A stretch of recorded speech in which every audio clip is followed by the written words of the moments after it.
This is a little rider-ericsson pumping engine that I've just built.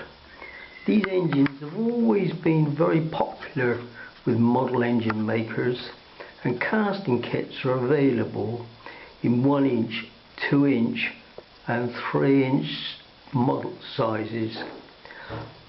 I don't work from casting kits myself. I prefer to scratch build from plate and bar stock. Having just built the Vicky Stirling engine recently, and which required a 0.6 diameter lap to be made, I decided to use this lap to build this little rider-ericsson. It's worked out very well, using a mild steel liner and cast iron piston.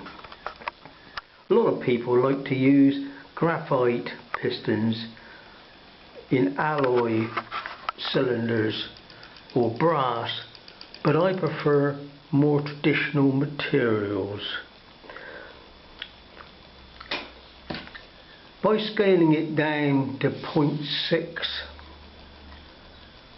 of course the screws and all that have worked out very small. I wouldn't want to go any smaller. The trouble is with these little engines, they tend to run away with you. That's why I keep having to slow it down. I have had it pumping a bit of water, and it pumps really well. But the only trouble is it leaks water at the pump gland, and there isn't room to put a gland with soft packing on it. I wish I'd lowered the pump, but then it's too late now. Anyhow, as you can see, it's working really well.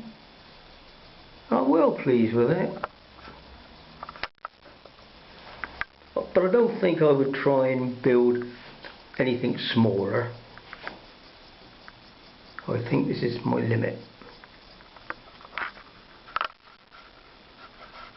Hope you like it.